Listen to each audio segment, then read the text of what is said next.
स्वामी महाराज की जय।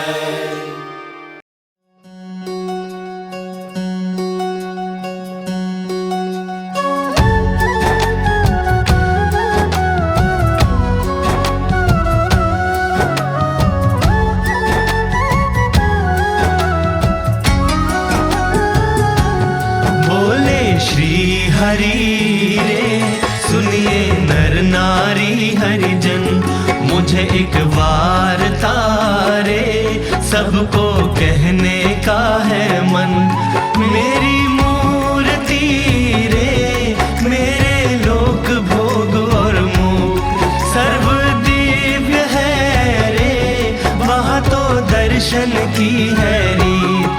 मेरा धाम है जिसका अक्षर अमृत नाम, सर्व सामर्थ्य रे शक्ति गुण से है अभिराम।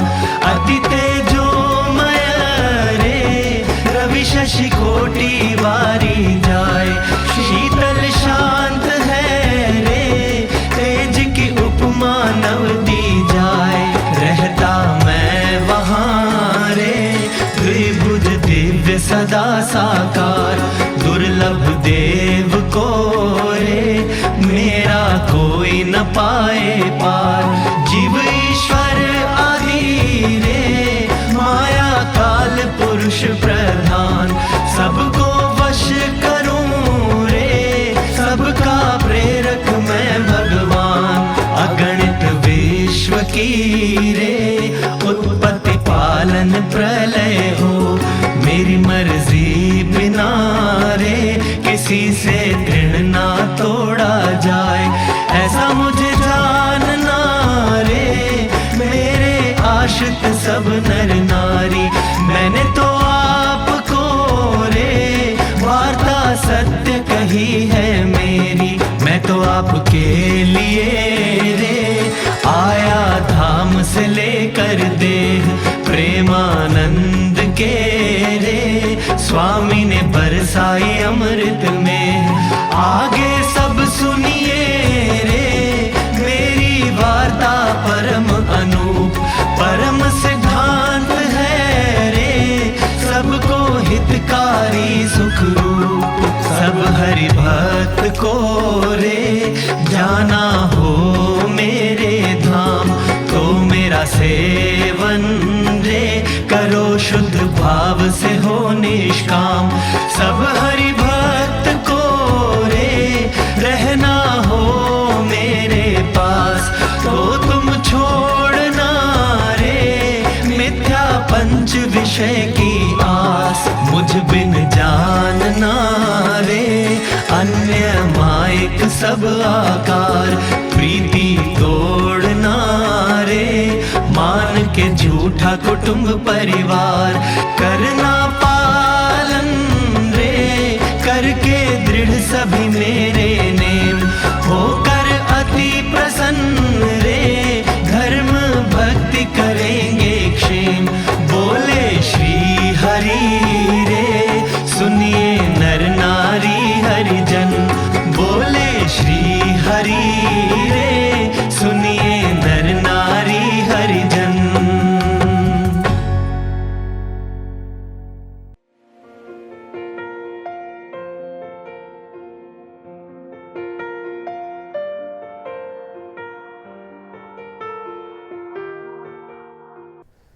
जय स्वामीनारायण। खूब खूब स्वागत आपका आज यहाँ पे हमारे साथ। सबसे पहले तो मैं परम पूज्य गुरु जी, परम पूज्य दीदी, नित्या दीदी और आपसे ख़ास माफ़ी मांगना चाहता हूँ कि आप लोग काफ़ी टाइम से मुझे कह रहे थे कि इंटरव्यू दो, पर मेरे को ऐसा लग रहा था कि इंटरव्यू लेना बहुत आसान है, देना बहुत मुश्किल है। सवाल करने बहुत आसान है लेकिन सवाल देने बहुत मुश्किल है, क्योंकि मेरा 25, 26, 27 जितना भी ये मंदिर में रहा, मतलब सेवा का रहा, तकरीबन मेरा जो सेवा रही वो पर्दे के पीछे वाला ही रहा। माइक से और कैमरे का आज पहली बार संबंध हुआ है, तो शब्दों की कहीं गलतियां हों तो मुझे माफ़ कर देना। ऐसी कोई बात नहीं राजू भाई, राजू भाई, आप सबसे पहले बताइए कि आपका मंदिर में और गुरुजी के साथ आना कैसे हुआ? सबसे पहली बार आप कैसे आए सत्संग में? मैं और प्रकाश भाई जिन्हें बब्बू के नाम से जानते हैं, हम लोग चांदनी चौक में साथ में ही रहते थे और स्कूल भी हमारा साथ में था, कॉलेज भी हमारा साथ में रहा। तो तकरीबन हम लोग रात को सोने अलग अलग जाते थे, लेकिन पूरे दिन हम साथ ही होते थे। तो प्रकाश भाई धीरे धीरे उनके बड़े भाई विनोद भाई के साथ यहाँ पे आना हुआ शुरू। तो मैं भी उनके साथ 103 में आज से करीबन 26 या 28 साल पहले आया था। राजू भाई, जैसे जैसे आपने बताया कि आप पहली बार आपने दर्शन गुरुजी के 103 में करे, तो जब आपने वहाँ पे आना शुरू करा तो आपको कैसा अनुभव होने शुरू हुए? जब मैं यहाँ 103 में आया और गुरुजी को देखा तो गुरुजी सोफे पे विराजमान थे और कोई भी आदमी को जो भी छोटे से छोटी प्रॉब्लम हो, किसी भी लड़की को प्रॉब्लम हो स्कूल की या किसी भी चीज़ की कोई भी प्रॉब्लम हो, वो लोग गुरुजी से शेयर करते थे और गुरुजी उसका सहज ही उसका उत्तर या उसका जवाब देते थे। तो ये मुझे बहुत अच्छा लगा कि कभी भी अपन किसी भी प्रॉब्लम्स में हो तो गुरुजी से शेयर कर सकते हैं और उसका अपने को एक पॉजिटिव आंसर मिलता है। यहाँ पे आपने देखा कि जो भी गुरुजी से उस टाइम जो परिवार जुड़े हुए हैं, वो लोग अपनी बात डायरेक्ट गुरुजी से कर रहे हैं, अपनी समस्या लेकर जा रहे हैं और गुरुजी उनसे बातचीत कर रहे हैं। तो आपके साथ भी कई ऐसे प्रसंग हुए होंगे जिसमें आपका गुरुजी के साथ इंटरेक्शन हुआ होगा और गुरुजी ने आपका भी समाधान करा होगा। मेरा जनरली पुनीत भाई हाई कोर्ट से ही काम हो जाता था, सुप्रीम कोर्ट तक मेरी कभी फरमाइश गई नहीं, क्योंकि मैं जनरली कुछ भी प्रॉब्लम्स होता था दीदी के साथ शेयर कर लेता था। लेकिन ऐसे सत्संग में आने के बाद काफ़ी सारे प्रसंग हुए जो मेरे को गुरुजी के प्रति, उनके प्रति निष्ठा और भावना के प्रति बढ़ता चला गया। वैसे तो काफ़ी साल पहले मैंने एक नीचे दुकान ली थी जहाँ मेरी इस समय दुकान है। वो दुकान लेने के बाद करीबन 6-8 महीने बाद वहाँ अनऑथराइज कंस्ट्रक्शन की वजह से वो दुकान टूटने वाली थी। फादर ने जितनी भी अपनी जमा पूंजी थी वो सारी उस दुकान में लगा दी थी और वो दुकान टूटने की तैयारी में थी। और तभी मेरे को ऐसा हुआ कि इसका कैसे करा जाए। तो मैं मंदिर 103 आया था तो गुरुजी ने मुझे कहा कि राजू, अपन संडे को तेरी दुकान आते हैं और वहाँ पे भजन करेंगे। तो मैंने काफ़ी हिम्मत करके घर पे गया, फादर से बात करी कि ऐसे ऐसे गुरुजी ने कहा है कि वो संडे को दुकान आएंगे और जितने भी घर के सभी सदस्य वहाँ पे हाजिर रहें और वहाँ जाना है और वहाँ धुन भजन करेंगे। तो फादर एकदम राज़ी हो गए, जो मुझे एकदम आश्चर्य लगा कि वो कभी राज़ी ना होने वाले एकदम राज़ी हो गए कि ठीक है, अपन ऐसा करते हैं, संडे को मार्केट बंद होती है तो अपन गुरुजी को बुलाते हैं और सारे वहाँ पे भजन और इसका जो भी प्रोग्राम वो करते हैं। तो उस दिन के बाद गुरुजी ने मुझे वहाँ आशीर्वाद दिया था कि आस पड़ोस की किसी भी दुकान का कुछ भी हो राजू, लेकिन तेरी दुकान का कुछ नहीं होगा। मेरे ख्याल से वो 86-88 की बात हो गई, लेकिन आज से तब तक वो दुकान अभी भी स्थिर है वहाँ पे और उसको भगवान की दुआ से कुछ भी नहीं हुआ है। राजू भाई, आपने बताया कि आपकी दुकान का प्रसंग था और गुरुजी ने आपको आशीर्वाद दिया कि तेरी दुकान को कुछ नहीं होगा, मैं बैठा हूँ। ऐसे आपके और भी कई प्रसंग बने होंगे। एक ऐसे मेरी ज़िंदगी का जो सबसे बड़ा प्रसंग जिसे मैं मानूंगा कि हर एक व्यक्ति की ज़िंदगी में या हर एक के उसके फादर का उसके ऊपर हाथ काफ़ी साल तक रहे, ऐसा गुरुजी ने उस समय मेरे साथ करा। मेरे फादर को अटैक आया था और वो इरविन इधर हॉस्पिटल में एडमिट थे। प्रभाकर भाई भी मेरे साथ में थे और जब वो प्रभाकर भाई और हम वहाँ पे खड़े थे, 4-4:30 बजे का टाइम था और उनको एकदम सीवियर हार्ट अटैक आ गया था। तो करीबन 8-10 डॉक्टर और पूरा मतलब हॉस्पिटल स्टाफ सब उनको शॉक दे रहे थे और काफ़ी सीरियस पोजीशन थी, लग नहीं रहा था कि वो बच पाएंगे। तभी गुरुजी को प्रभाकर भाई ने मैसेज दिया दिल्ली से कि भाई गुरुजी ऐसे राजू भाई के फादर को अटैक आया है और वो कंडीशन नहीं है कि वो बच पाएंगे। गुरुजी के साथ वहाँ पे परेश भाई थे जिन्होंने मुझे बाद में बताया था। तो गुरुजी ने कहा कि परेश भाई मेरे को सोना है और गुरुजी ने चादर ओढ़ के सो गए और धुन चालू कर दिया कि तुम सब धुन करो। लेकिन गुरुजी ने वहाँ पे तो जैसे जैसे धुन चालू करी और जैसे जैसे वहाँ पे धुन का प्रभाव चलता गया और यहाँ मेरे फादर की तबीयत 7:30-8 बजे के बाद डॉक्टर ने कहा कि ऐसा हमारे इंसिडेंस में पहली बार हुआ है कि मेरे ख्याल से 26 शॉक्स दिए थे उनको और उसके बाद वो काफ़ी साल तक हमारे साथ जीवित रहे। आपका राजू भाई एक बहुत जिस कहते हैं बहुत यादगार प्रसंग है सबके साथ, आपका विदेश यात्रा का, लंदन का। हाँ, लंदन का मेरा प्रसंग बहुत विशेष रहा मेरे को, क्योंकि मेरे को पहले से ऐसा था कि फ़्लाइट में बैठना शौक़ था कि बाय एयर जाऊँ और ऐसा कोई घर का माहौल कैसा कुछ था नहीं। मेरा कोई ऐसा बिजनेस नहीं था कि मैं विदेश यात्रा करूँ या बिजनेस के सिलसिले में कहीं विदेश जाऊँ। उस समय मेरे कज़न थे जिनको फ़ॉरेन में कोई काम मिला था जिसकी वजह से वो मेरे को भी साथ में ले जाना चाह रहे थे। तब वो बर्मिंघम में एक वहाँ पे एग्जीबिशन का काम था जिसके लिए उन्होंने मेरे को वीज़ा के लिए दिल्ली से मुझे अप्लाई करना था। मुझे इंग्लिश तो ज़्यादा आते नहीं थी, तो मैंने जैसे तैसे मंदिर में आया और राकेश भाई को कहा कि मेरा फॉर्म भर दो वीज़ा का। तो राकेश भाई ने फॉर्म भर दिया। पहली बार ब्रिटिश एम्बेसी में गया वीज़ा के लिए तो उन्होंने रिजेक्ट कर दिया।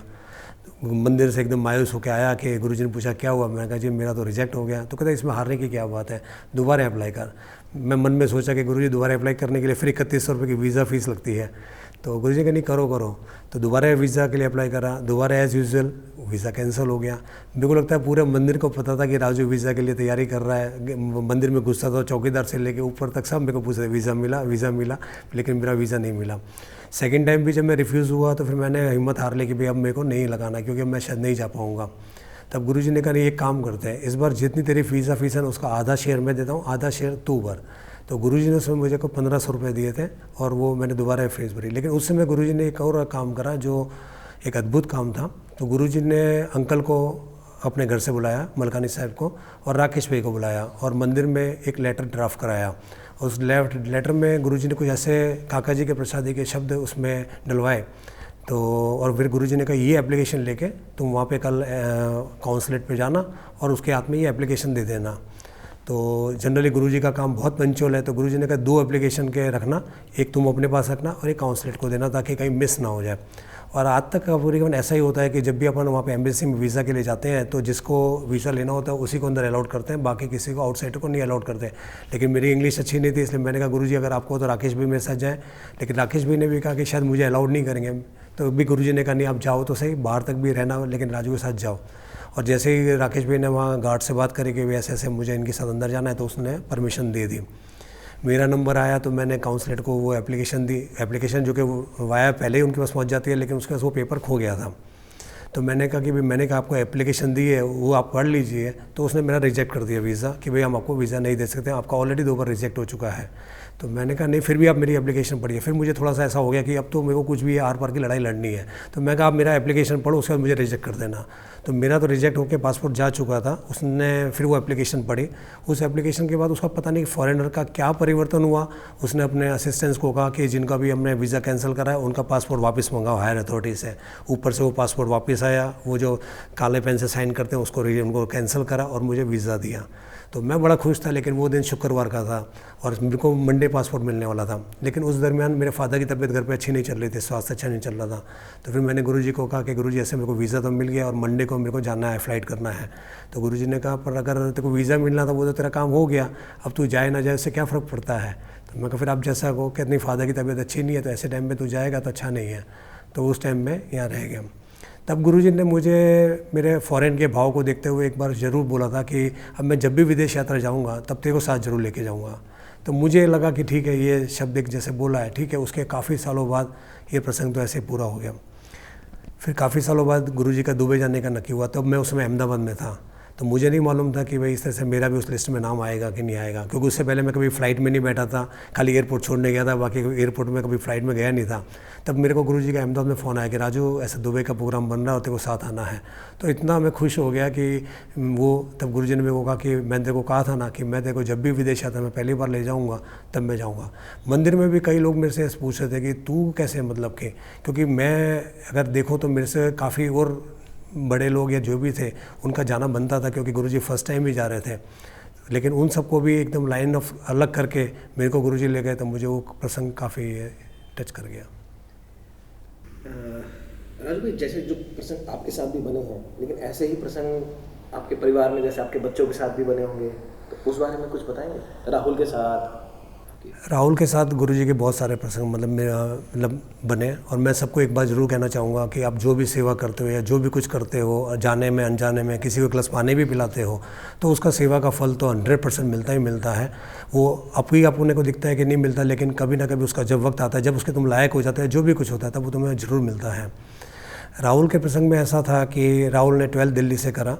उससे पहले बिना वैकेशन में बॉम्बे गई हुई थी, तो उसने ऐसे ही उसकी फ्रेंड के कहने पे वहाँ पे बॉम्बे में कॉलेज में एक फॉर्म भर दिया था कि अगर दिल्ली में एडमिशन नहीं होगा तो बॉम्बे में उसका एडमिशन करा लेंगे।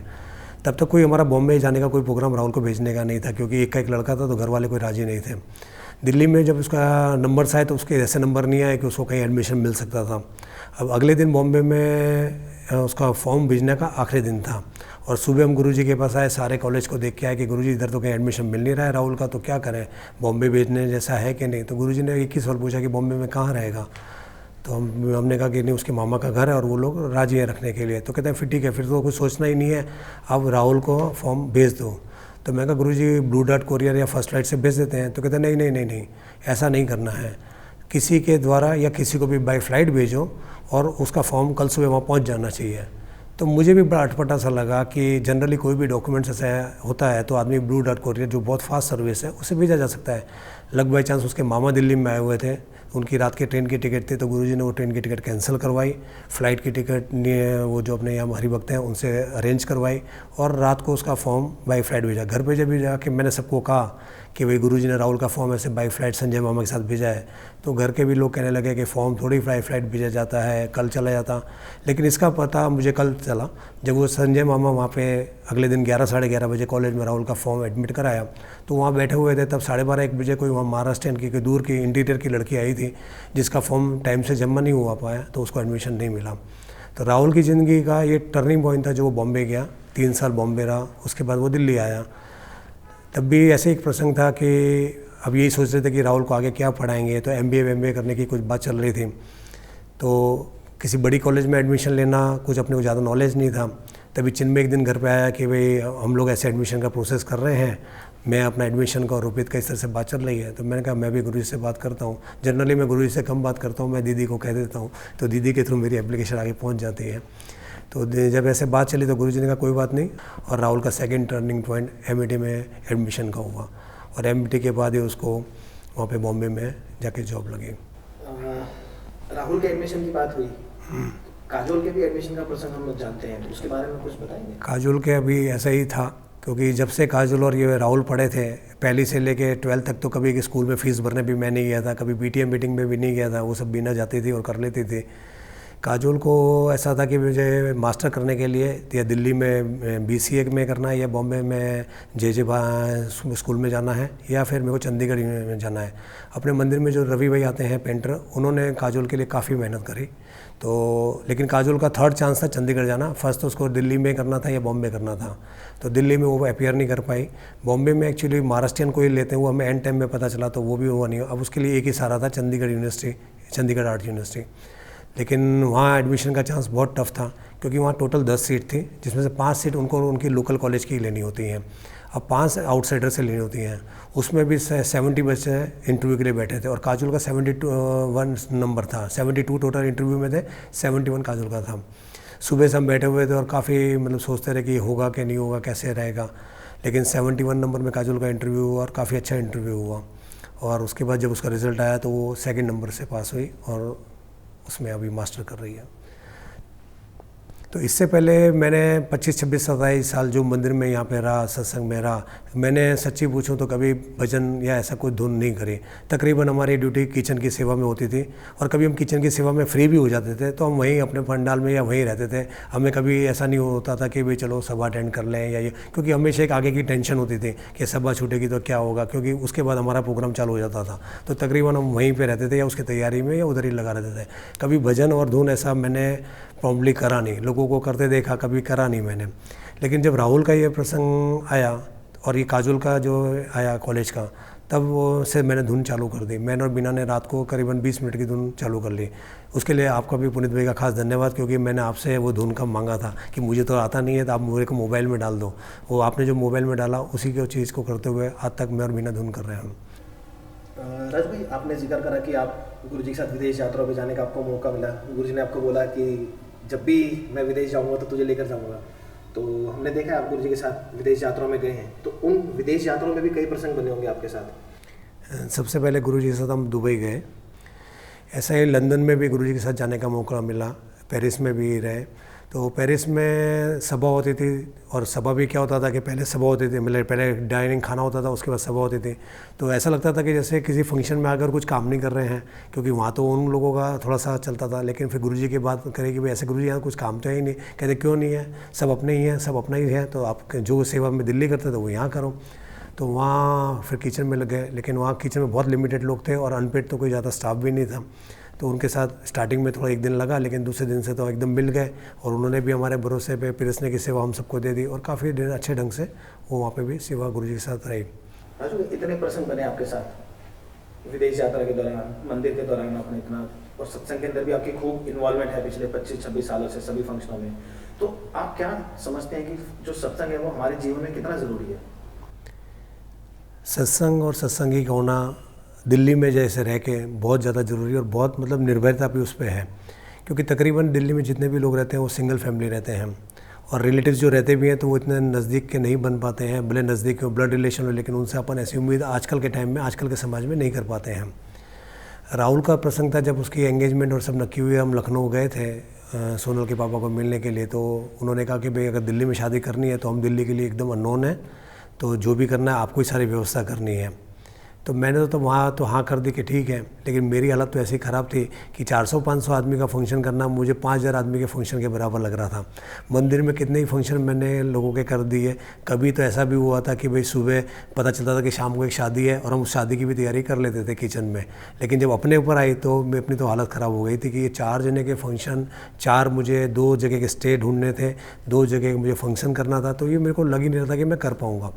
तो मैं काफ़ी मतलब कंफ्यूज था, और एक ये भी उम्मीद थी कि जब मैंने सबके यहाँ पे मतलब अच्छे से अच्छा करने की कोशिश की है तो मेरे यहाँ भी कम से कम खाना या जो भी कुछ हो वो अच्छे से अच्छा हो, और जितने भी मेरे हरिभक्त के जो भी आ रहे हैं, बाहर से गेस्ट भी आ रहे हैं, मेरे रिलेटिव्स आ रहे हैं, वो कम से कम अच्छे ढंग से रह के जाएँ और अच्छे जाएँ।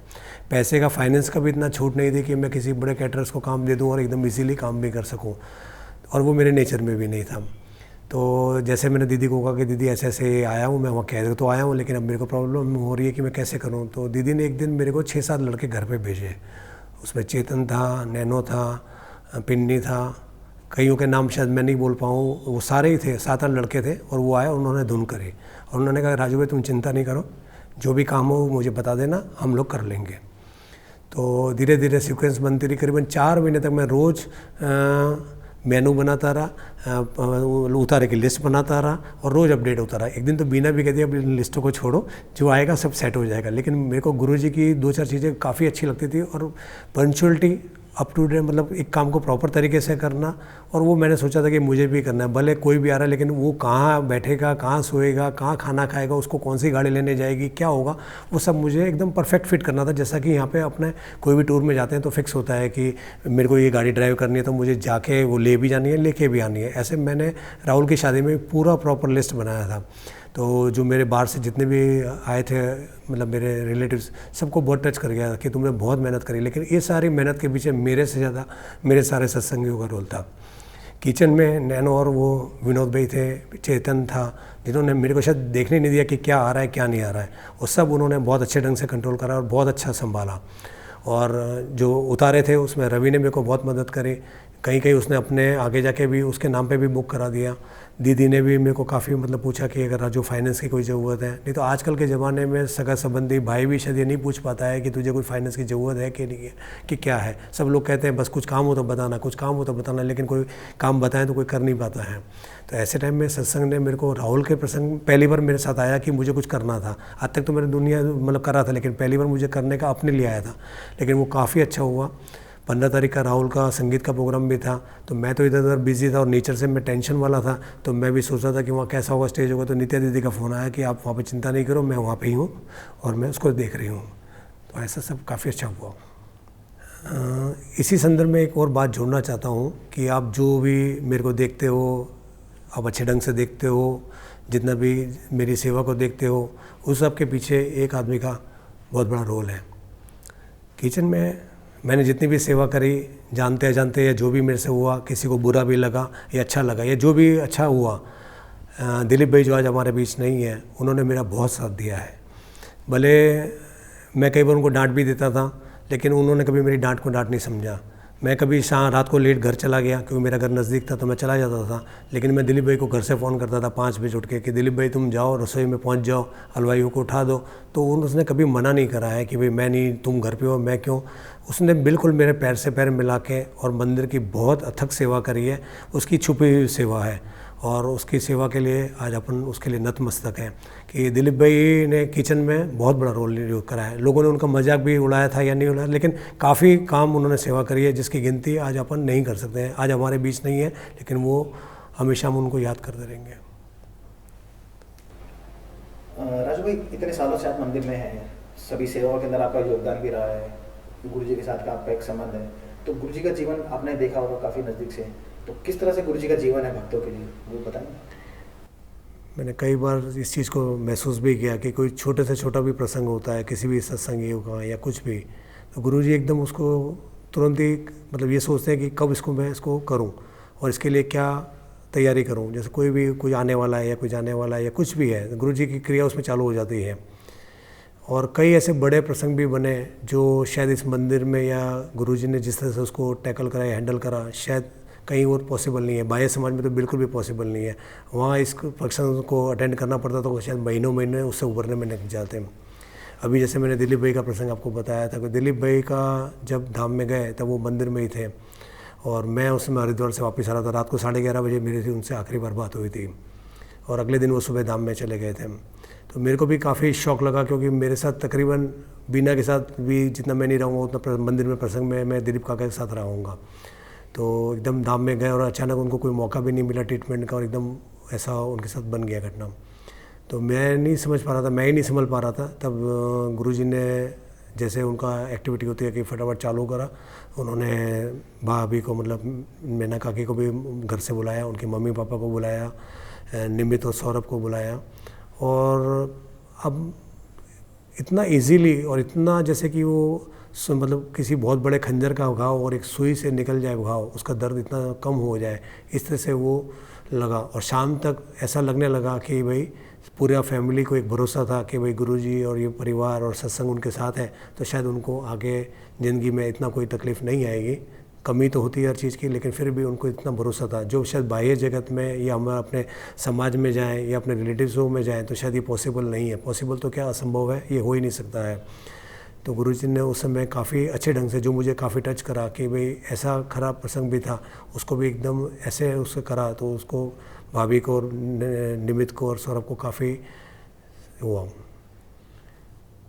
ऐसा ही मेरे फादर के टाइम में भी एक प्रसंग था कि मेरे फादर जब बीमार हुए थे दिल्ली में और जब उनकी डेथ हो गई थी तो हमारे घर पे ये पहला ऐसा प्रसंग था दुखद। और मेरे तकरीबन रिलेटिव सारे दिल्ली से बाहर ही रहते हैं, लेकिन जब वो फादर के प्रसंग में वो सब आए थे रिलेटिव्स दिल्ली, तो जैसे ये न्यूज़ मिला तो मैं तो घर पहुंचा था, तभी से ये मंदिर की क्रिया सब चालू हो गई। मंदिर से 1-2 टेलीफोन मेरे को आ गए कि भाई इंस्ट्रूमेंट यूज़ कर रहा हूँ। उसके बाद सारी क्रिया एयरपोर्ट पे जाना, मेरे रिलेटिव्स को लाना, मंदिर से खाना, अगले दिन का जो सारा क्रियाक्रम को सारा जो प्रोग्राम था वो सब मंदिर से हैंडल हो रहा था। मुझे तो पता ही नहीं था कि क्या हो रहा है नहीं हो रहा है। अगले दिन शाम को मंदिर में कोई सभा थी और रिलेटिव सारे आए हुए थे, तो वो लोग जनरली बाह्य जगत के होते हैं तो वो कहते हैं कि भाई अभी हमें यहाँ कुछ खाना नहीं है, हमें प्रसाद नहीं लेना है, हम इस प्रसंग में आए हैं तो नहीं लेना है। तो गुरुजी ने कहा कुछ नहीं, इसमें कुछ नहीं होता है, आप मंदिर का प्रसाद समझ के आपको खाना खा के ही जाना है। तो कई चीज़ ऐसे छोटी छोटी स्मृति हैं जो आदमी को मतलब दिल में टच कर जाती हैं। तो गुरुजी का संबंध हर एक के लिए बराबर का है, चाहे वो छोटा हो या बड़ा हो, लेकिन तकरीबन सबके साथ वो उसी ढंग से उसको करते हैं। राजू भाई, हमने आपको देखा है, आप कोई भी ट्रिप होता है खास तौर से दिल्ली से बाहर का, तो गुरुजी कहते हैं कि नहीं यार, लिस्ट के अंदर सबसे पहले नाम राजू होना चाहिए। तो वो मसूरी हो, मनाली हो, पंजाब जाना हो, तो जो सामान की लोडिंग हो, कंटेनर की लोडिंग हो, तो उसके अंदर राजू भाई का होना ज़रूरी है। ऐसा तो नहीं कैसे है, कैसे करवाते हैं सर? ऐसा नहीं, पर गुरुजी की मुझे 1-2 चीज़ें बड़ी जो मेरे को वैसे समझ में नहीं आती थी लेकिन मेरे को अच्छी लगती थी कि बहुत पंक्चुअलिटी। मैं तकरीबन कोशिश करता था कि जिस टाइम में बुलाया उस टाइम पे पहुंचूं। उनका लिखना, हर काम को प्रॉपर करना, हर चीज़ पे टैग होना, हर चीज़ की लिस्ट बननी, और वो चीज़ें हमें इतनी सारी काम आती थी कि 1-2 ट्रिप में जैसे हम मसूरी गए थे तो भाई गुरुजी का बेड है तो कौन से नंबर का टैग लगा हुआ है, वो कौन सी बस में है, कौन से ट्रक में क्या है, उसकी लोकेशन क्या है, और वापसी आने में भी उसकी लोकेशन क्या है। तो वो सब गुरुजी जैसे रोज़ यहाँ करते थे। मैं तो जो कि सब हॉल में भी कम बैठता था, तकरीबन तो बाहर किचन में रहता था, लेकिन जितना भी मुझे देखने का मौका मिला, और मैंने उसको, मेरा नेचर भी ऐसा था कि जो भी कुछ करूँ तो परफेक्ट करूँ, जो भी करूँ उसको 100% करूँ। और मैं आज ये बात ज़रूर कहना सबको चाहूँगा कि अब जो भी काम कर रहे हो, जो भी जॉब में हो या जहाँ पे भी हो, आप उसको काम को 100% करो। हो सकता है आज आपको उसका रिजल्ट 30% मिल रहा है या 40% मिल रहा है, लेकिन इसका बैक आपको 100% मिलेगा। वो जब समय आएगा तो आपको 100% उसका बैक मिलेगा ही मिलेगा। आज अपन ये समझते हैं कि भाई मैं 10,000 रुपये की नौकरी कर रहा हूँ, मैं काम तो ज़्यादा कर रहा हूँ, लेकिन ऐसा नहीं है। भले आप 15,000 का काम कर रहे हो, लेकिन वो 5,000 का भगवान आपको 100% गुरुजी के माध्यम से, सत्संग के माध्यम से आपको 100% उसका रिजल्ट मिलेगा ही मिलेगा। मैंने तो अपने दोनों प्रसंगों में देखा कि मैंने अभी तक जो भी जानते जानते मेरे से सेवा हुई, तो मेरा तो एक्चुअली स्मूथ लाइफ चल रही थी, ऐसा कुछ था नहीं। जॉइंट फैमिली में हम रहते थे, तो घर परिवार में मुझे कुछ लाने की और कुछ करने की ज़रूरत पड़ती नहीं थी। जब राहुल मैं अलग हुआ भाई से, तब सबसे पहला ही प्रसंग राहुल का आ गया। तो वो भी एकदम गुरुजी ने उसका एजुकेशन से लेके उसकी शादी तक एकदम फर्स्ट क्लास सेट कर दिया। उसके बाद काजुल का प्रसंग आया, तब भी मैंने सोचा नहीं था कि ऐसा उसका एडमिशन हो जाएगा, बल्कि मैं और बिना तो इस प्लानिंग में थे कि चंडीगढ़ से भी उसका एडमिशन ना हो तो उसको उस डिप्रेशन से अपन कैसे बाहर निकालेंगे, क्योंकि वो तो बड़ी सॉलिड थी कि नहीं मेरा तो एडमिशन होने वाला ही है। लेकिन वो भी मेरा प्रसंग काफ़ी अच्छा निकला, क्योंकि 5 सीट में से 72 में से भी उसको नंबर लगना, उसमें भी रवि जैसे आए। मेरे को रवि से ऐसा कोई पर्सनल संपर्क नहीं था, खाली पता था कि रवि भाई यहाँ पे आते हैं, लेकिन मेरा कभी उनसे बात भी नहीं हुई थी। काजुल की कभी और बात होती रहती थी, लेकिन रवि भाई एक दिन स्पेशली चंडीगढ़ गए। हम जिस दिन वहाँ पे जाने वाले थे, काजुल के जितने भी टीचर्स थे जिन्होंने इंटरव्यू लेना था, उन सबको इंट्रोड्यूस कराया कि ये मेरी बेटी है। तो किसी ने सवाल भी पूछ दिया कि आपकी कास्ट अलग है और ये तो शाह है, तो ये आपकी बेटी मतलब आपकी बहन कैसे हुई? तो कहते नहीं, ये मेरी सत्संगी की बहन है, ये मेरी बहन से भी बढ़ के है। तो मतलब ये जब सब चीज़ें छोटी छोटी चीज़ें देखते हैं कि अपने समाज में, मतलब भद्राई भाई की बात देख लो, प्रकाश भाई की बात देख लो, या किसी की भी बात देख लो, अपन किसी को भी भरोसा करके कह सकते हैं। एक और छोटा सा प्रसंग है जो बहुत छोटा है लेकिन काफ़ी दिल को टच कर जाता है। निधि की शादी थी और भाविका की शादी थी, मेरे भाई की 2nd नंबर की बेटी थी, और घर में उतारे फिक्स करना था कि कहाँ उतारें। तब मैं ऐसा अफोर्डेबल नहीं था कि भाई होटल सबके लिए बुक कर लूँ, और कुछ ऐसे गेस्ट थे जिनको अच्छी जगह उतारना था। तो दीदी ने कहा आप चिंता नहीं करो, विजयपाल जी के घर पे जो खास गेस्ट हैं उनको अपन उतार देंगे। तो विजयपाल जी के घर पे मेरे जो निधि के सास ससुर थे उनको वहाँ पे उतारा था, और चाची को वहाँ पे सेवा के लिए भेजा था। और विजयपाल जी और भाभी तो गुरुजी के साथ पंजाब गए हुए थे, जिनका घर था वो पंजाब थे, और हमारा उतारा उनके घर पे था, और विपिन उस समय वहाँ पे घर पे था। तो जो निधि के सास ससुर आए रात को, और फ्लाइट लेट थी, तो रात को 12:30 1 बजे तक पहुँचे। तो घर का जो नौकर होगा सब हो गया होगा, तो चाची और विपिन थे। तो विपिन पानी वानी लेके आया और फिर पूछा कि चाय पियोगे, कॉफ़ी पियोगे? तो उन्होंने कहा ठीक है चाय बना दो, तो चाय वाय पी ली। वो रात को तो सो गए निधि के सास ससुर। अगले दिन उठ के सुबह जब घर पे आए मेरे, तो कहते हैं राजू मुझे एक बात समझ में नहीं आई कि उस दिन रात को जो आदमी था वो कौन, लड़का था वो कौन था? घर का नौकर तो इतना स्मार्ट है, ऐसा लगता नहीं है, और ये नौकर हो नहीं सकता है, तो ये कौन था? मैं कहा नहीं, वो हमारे सत्संगी का बेटा ही था, और वही आपकी सेवा कर रहा था, वो एज ए पायलट है और वो ऐसे था। तो कहते हैं ऐसा कैसे हो सकता है कि गुरुजी के आशीर्वाद से या गुरुजी के वचन से कोई इतना नीचे झुके भी ऐसे काम कर लेगा? तो उनको भी वो बात बहुत टच कर गई थी। और कई बार अभी जैसे कई बार मेरे को मिलते भी हैं, तब इस बारे में वो कई बार विपिन के बारे में पूछ लेते हैं कि वो क्या कर रहा है क्या नहीं कर रहा है। तो बात ये बहुत छोटी है कि भाई उसने एक कॉफ़ी पिलाई, लेकिन कई बार आदमी को बहुत ज़्यादा टच कर जाती है, जो इधर ही संभव है, क्योंकि ऐसा देखने में है। राजू भाई, कोई ऐसी बात जो आप गुरुजी को करना चाहते हो और अभी तक ना करी हो, या दीदी को आप कोई ऐसी बात करना चाहते हो जो इस माध्यम से आप कह सकते हैं? अभी तो अपने सबके लिए एक 2017 का फंक्शन सामने आ रहा है। मेरे को ऐसा लगता है कि कई बार क्या है, गुरुजी और दीदी हमें एक अच्छे तरफ ले जाने के लिए आगे बढ़ते हैं, और ये मैं अपने लिए ही कह रहा हूँ, हो सकता है मेरा ही प्रॉब्लम्स हो, मैं औरों के नहीं कह रहा हूँ, लेकिन तकरीबन क्या होता है, हम एक दूसरे का स्वीकार नहीं कर पाते हैं। मैं ऐसा मानता हूँ कि कोई भी फंक्शन में छोटा से छोटा या बड़ा सा, हो सकता है मेरा अभी तक ऐसा नहीं चल रहा था कि भाई कोई कुछ कहेगा तो टेबल ऐसे लगाना है, मैं कहूँगा नहीं टेबल ऐसे लगाना है, या कुछ और कहेगा तो मैं उसको सोचूंगा कि नहीं ये ऐसे ही बेस्ट होगा। तो मेरे को सबसे पहले समझना है कि अगर मेरे से किसी ने भी कुछ कहा तो मैं उसकी बात सुन के उसको एक्सेप्टेबल करूं। जैसा कि गुरुजी कई बार कहते हैं कि अपन एक बार उसकी बात मान लो तो उसमें से वही होगा जो अच्छा होना होगा। अगर अच्छा होना होगा तो उसी ढंग से लग जाएगा, और अच्छा नहीं होना होगा तो उस ढंग से वो कितने वाले सामने कोशिश करेगा वो नहीं हो पाएगा। तो अब तक ये मैं ऐसे मानता था कि जो मैं करता हूँ वही अच्छा होने वाला है, लेकिन अभी मेरे को ऐसा रियलाइज़ होता है, ऐसा समझ में आता है कि शायद वो अच्छा ना भी हो, क्योंकि कहीं से भी थॉट्स कहीं से भी आ सकते हैं, विचार किसी के भी दिमाग में आ सकते हैं, और वो अच्छे भी आ सकते हैं, ऐसा नहीं है कि मेरे को ही आ सकते हैं। तो मेरे को ऐसा समझना चाहिए। और दूसरा क्या है कि ऐसा जब एक सेवक दूसरे सेवक से टकराता है ना, तो उसको एक काम तो वही होना होता है जो गुरुजी चाहते हैं या जो भगवान चाहता है, लेकिन हम उन दोनों के बीच में एक टकराव सा जाता है, तो वो टकराव ना आए, अपन आगे काम के लिए बढ़े, वो ही करना चाहिए।